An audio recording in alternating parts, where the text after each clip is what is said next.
दोस्तों जय हिंद जय भारत। मैं मदन लाल आज़ाद, संयोजक संस्थापक all India bike book taxi union. आज दिनांक 24 अगस्त 2021 को आपके समक्ष प्रस्तुत हूँ कुछ खास सूचनाएं, खास समाचार आप सब तक पहुँचाने के लिए।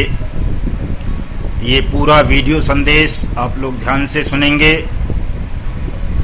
और इस वीडियो संदेश की डिस्क्रिप्शन में कुछ लिंक्स दिए गए हैं। उन लिंक्स को ऑन करके आप तमाम साथी इस YouTube चैनल युगांतर न्यूज़ को सब्सक्राइब करेंगे, लाइक करेंगे, शेयर करेंगे इस पोस्ट को तमाम लोगों तक। हमारा जो ट्विटर हैंडल है युगांतर न्यूज़, उसको फॉलो करेंगे। जिन साथियों के भी ट्विटर हैंडल क्रिएट नहीं हुए हैं वो तमाम साथी अपनी अपनी ट्विटर पर आईडी बनाएंगे और सब एक दूसरे को फॉलो करेंगे। जितने भी ठगी पीड़ित हैं या ईमानदार देशभक्त लोग हैं जो देश के लिए कुछ करना चाहते हैं, ठगी पीड़ितों के भविष्य को सुखद बनाना चाहते हैं, जो अपनी मेहनत की कमाई को ठगों से और सरकार से वापस लेना चाहते हैं। दोस्तों फेसबुक पर हमने पेज बनाया है 20 करोड़ ठगी पीड़ित नाम से, उसको तमाम लोग ज्वाइन करेंगे। मेरी आईडी है मदन लाल आज़ाद के नाम से, वहाँ जा करके आप फॉलो कर सकते हैं। चूँकि फ्रेंड रिक्वेस्ट के लिए स्पेस नहीं है, फ्रेंड 5000 कंप्लीट हो रखे हैं, तो आप फॉलो के ऑप्शन पे जा करके फॉलो कर सकते हैं। ये काम आपको दो बातों के लिए करने हैं दोस्तों। एक तो चूँकि आप तमाम लोगों को अपडेट चाहिए होती है अपनी अपनी ठग कंपनीज की कानूनी कार्यवाही और कानूनी प्रक्रियाओं के संदर्भ में कि क्या चल रहा है, कैसे होगा। तो ये तमाम चीज़ें हम सार्वजनिक रूप से फेसबुक पर, यूट्यूब पर, ट्विटर पर, व्हाट्सएप पर बताते हैं। आप तमाम लोग इनको ज्वाइन कर लो तो वहाँ आपको ये तमाम जानकारी, तमाम सूचनाएं सरलता से उपलब्ध होंगी। चूँकि देश भर में 20 करोड़ ठगी पीड़ित हैं और लाखों लोग हमारी यूनियन से जुड़े हुए हैं। तमाम लोग यदि पर्सनल पर मुझे फ़ोन कॉल के द्वारा या व्हाट्सएप पर अपनी रिप्लाई चाहेंगे, अपडेट चाहेंगे, तो वो संभव नहीं है किसी भी मूल्य पर मेरे लिए देना या किसी के लिए भी देना। इसलिए सबसे अच्छा है आप तमाम लोग YouTube चैनल सब्सक्राइब कर लें, ट्विटर हैंडल पर जाकर युगांतर न्यूज़ ट्विटर हैंडल को फॉलो कर लें, फेसबुक पर जाकर पेज ज्वाइन कर लें, मेरी आईडी को फॉलो कर लें, व्हाट्सएप ग्रुप्स को ज्वाइन कर लें।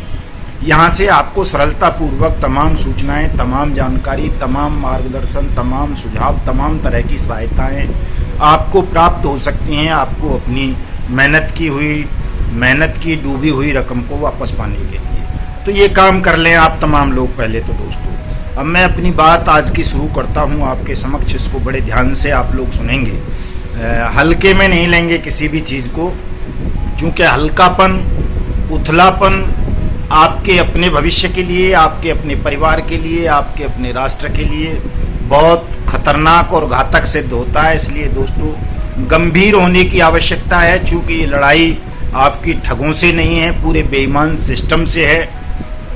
ठग और बेईमानों से लड़ना कभी भी किसी भी युग में सरल काम नहीं रहा है। आज के युग में तो और ज़्यादा कठिन हो गया है, क्योंकि कहीं भी ईमानदारी का नामो निशान नहीं रहा है। सिस्टम में बैठे हुए लोग भी पूरी तरह से बेईमान और पथभ्रष्ट हो चुके हैं। हम सबको दोस्तों गद्दारों से बहुत सावधान रहना है। ये जो हमारे बीच के अपने गद्दार होते हैं, ये हमारी सबसे बड़ी कमजोरी बन जाते हैं, हमारी मौत का कारण बन जाते हैं। सारा दुनिया जानती है, दुनिया नहीं जानती तो कम से कम हिंदुस्तान का प्रत्येक व्यक्ति जरूर जानता होगा कि विभीषण भगवान के भक्त थे, लेकिन वो अपने वतन के प्रति गद्दार थे। अपने भाई के प्रति उन्होंने गद्दारी की और उनकी उस गद्दारी का परिणाम भगवान राम ने भले ही उनको अयोध्या का राजा बना दिया हो, अपना भक्त घोषित कर दिया हो, लेकिन हमारी लोक संस्कृति में हिंदुस्तान भर में कोई भी माँ बाप अपने बच्चे का नाम विभीषण नहीं रखता है। ये हमारे देश प्रेम की पराकाष्ठा है कि जो व्यक्ति भगवान का भक्त था, सबसे सच्चा भक्त, सबसे बड़ा भक्त, उस भक्त के नाम पर कोई भी व्यक्ति अपने बच्चे का नाम रखना पसंद नहीं करता। क्यों नहीं करता? कि वो देशद्रोही था, गद्दार था। उसने अपनों के प्रति गद्दारी की, अपने देश के प्रति गद्दारी की। इस वजह से आज तक उस व्यक्ति को, उसके नाम को गद्दारी का तमगा मिला हुआ है, बहिष्कृत किया जाता है। तो दोस्तों, इसी तरह के विभीषण हमारे बीच में बहुत सारे मौजूद होते हैं हमेशा। चाहे हमारा बाइक बोट के मामले की मैं बात करता हूं, क्योंकि ये भुक्तभोगी हूं मैं, इसमें शुरू से ही मुझे गद्दारों से टकराना पड़ा। हमारे अपने ही लोग जो विक्टिम भी थे, निवेशक भी थे, वही गद्दारी करते रहे। सबसे पहले वो रविंदर वर्मा को फिर प्रोटेक्शन, वहाँ के क्या बोलते हैं, कोट गांव के धरने से लोगों को प्रोटेक्शन मिलने लगा। चूंकि वो वहाँ कुछ पैसे वैसे देता था, तो वो लोग उसे बचाने के लिए षड्यंत्र रचने लगे। फिर जो नेटवर्कर थे उनको लगा कि यार ये फांसी का फंदा हमारे गले में आ जाएगा, तो वो भी बहुत तरह तरह के हमारे खिलाफ षड्यंत्र रचने लगे। फिर जो कुछ उसके दलाल थे GIPL के, संजय भाटी, बद्रीनाथ तिवारी के, उन्होंने हमारे खिलाफ तरह तरह के षड्यंत्र रचे, हमारे खिलाफ झूठे मुकदमे दर्ज करवाए, बलात्कार के, डकैती के, जबरन वसूली के, पता नहीं किस किस के, जानलेवा हमले, आगजनी और पता नहीं दुनिया भर का कुप्रचार, दुष्प्रचार और हर तरह से कमजोर करने का प्रयास उन दुष्टों ने हमको किया। लेकिन चूंकि हमारा रास्ता सत्य का था, न्याय का रास्ता था, और हमारे पास तमाम तरह की शक्तियां उपलब्ध थीं, साधन उपलब्ध थे, ज्ञान मौजूद था, ईश्वर का वरदान था, हम उन तमाम चीज़ों को परास्त करने में सफल रहे और इस लड़ाई को आज उस मुकाम तक ले आए जिसकी बात हम 2 साल पहले करते थे कि बाइक बोट अंततः CBI को जाएगा। तमाम ठग जेलों में होंगे, ठगों को बचाने वाले जेलों में होंगे, ठगों के दलाल जेल में होंगे, जिन्होंने भी 20-30 लाख रुपए से ज़्यादा बाइक बोट टैक्सी ठग स्कीम के द्वारा प्राप्त किया होगा, लोगों की मेहनत की कमाई को डुबवाया होगा, वो तमाम लोग जेल के सीखचों के पीछे कैद होंगे जिस दिन ये मामला CBI को जाएगा। तो दोस्तों, शुभारंभ हो चुका है, मामला CBI के हैंडओवर हो चुका है। CBI ने रेड कॉर्नर नोटिस इशू कर दिया है विजेंद्र सिंह हुड्डा का। 16 और ठगों के खिलाफ लुकआउट नोटिस हुआ है। हम पत्र भेज रहे हैं मुख्यमंत्री योगी आदित्यनाथ को, DOPT को, प्रधानमंत्री को, डायरेक्टर CBI को, चीफ जस्टिस ऑफ इंडिया को, chief justice Delhi high court को, फाइनेंस मिनिस्टर को, MCA मिनिस्टर को, तमाम लोगों को कि इस मामले में एक SIT का गठन हो और ये किसी हाई कोर्ट या सुप्रीम कोर्ट के जज की निगरानी में एक टाइम बाउंड इन्वेस्टिगेशन हो, इंक्वायरी हो, अनियमित जमा योजना पाबंदी कानून 2019 के तहत हो, उसके तहत स्पीडी ट्रायल हो, स्पेशल कोर्ट हो, स्पेशल अथॉरिटी हो, और 180 वर्किंग डेज के अंदर अंदर तमाम लोगों का पैसा उनको ब्याज और जुर्माने और हर्जे खर्चे के समेत वापस किया जाए। इसलिए ये काम भी होना है दोस्तों, कोई भी इस पर संदेह मत करना कि ऐसा होगा नहीं, ऐसा होगा।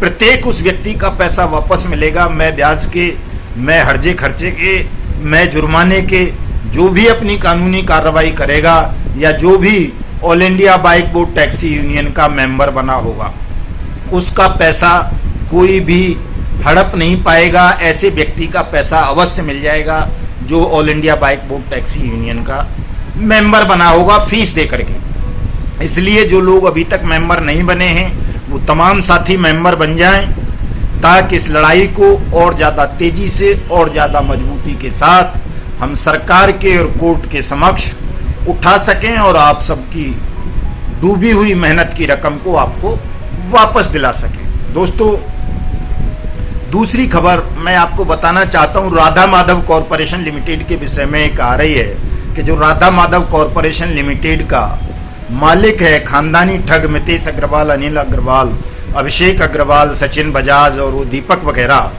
इन तमाम लोगों ने एक साजिश के तहत NCLT कोर्ट में वहाँ दमन में एक कोई विवाद दायर किया और फर्जी डिक्री लेकर के वहाँ से, वो NCLT कोर्ट ही वैसे तो फर्जी होती है, उसका कोई ऑथेंसिटी नहीं है। वहाँ बड़ी जल्दी से लोग साठगांठ कर लेते हैं और खरीद लेते हैं वहाँ के मेम्बरान को, चूँकि वो मेंबर होते हैं, जज नहीं होते हैं, ट्रिब्यूनल है वो एक तरह का।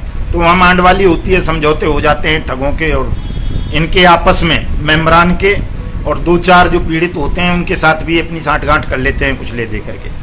तो वहाँ इसने साठगांठ करके अपनी राधा माधव कॉरपोरेशन लिमिटेड की जो भी परिसंपत्तियाँ हैं दमन में, उनको बेचने का एक षड्यंत्र रचा।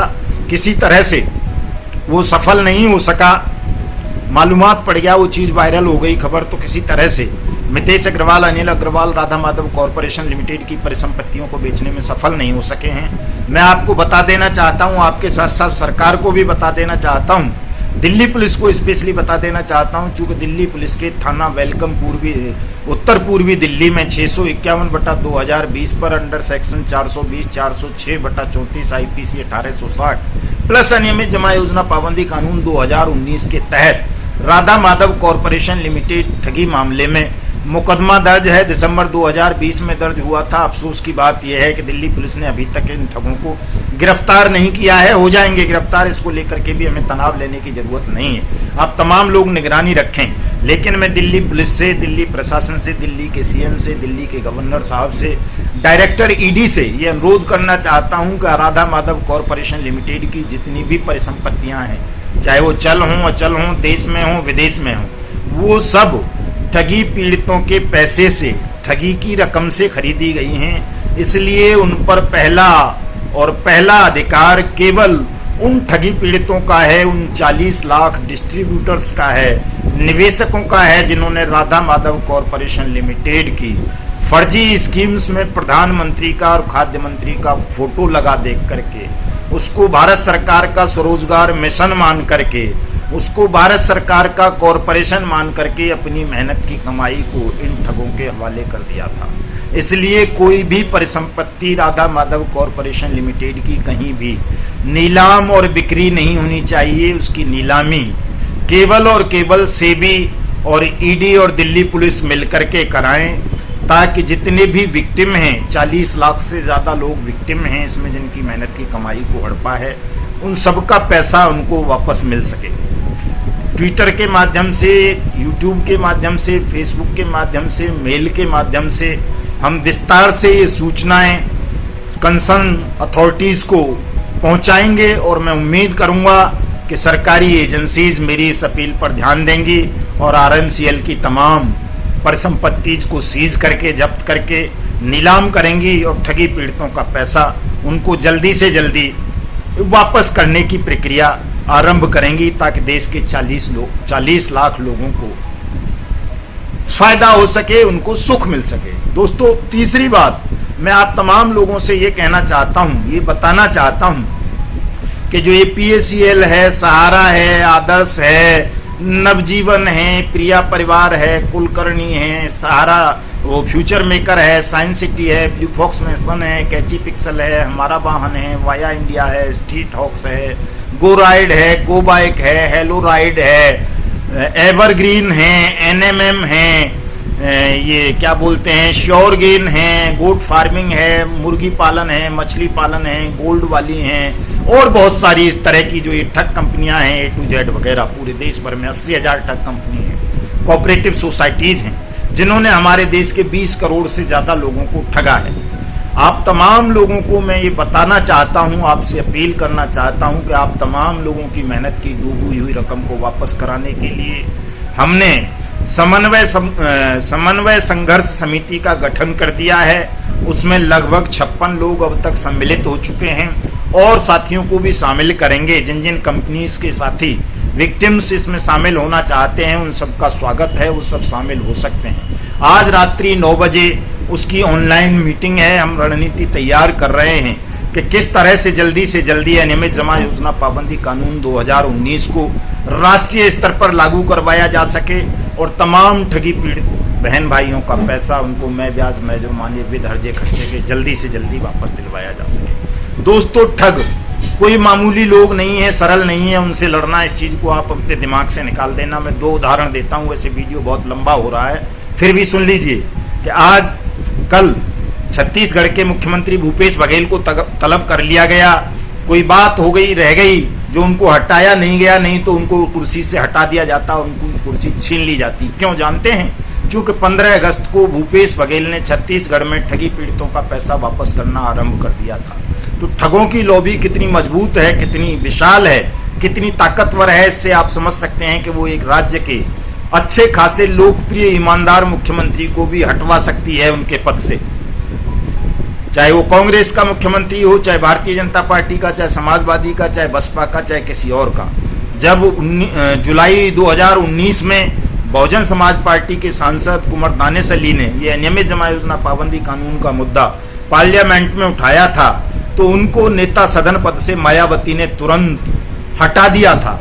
तो इन दो घटनाओं को देख करके आपकी समझ में आ जाना चाहिए कि ठग बहुत ताकतवर हैं, उनसे ऐसे ही नहीं लड़ा जा सकता, किसी राजनेता के भरोसे नहीं लड़ा जा सकता।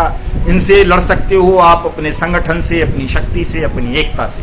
आप 20 करोड़ हैं, 20 करोड़ लोग एकजुट हो जाएंगे तो किसी लॉबी की, किसी सरकार की, किसी माफिया की, किसी गुंडे की, किसी राजनीतिक गिरोह की ताकत नहीं होगी कि वो आपके हक में बोलने वाले व्यक्ति का बाल भी बांका कर सके।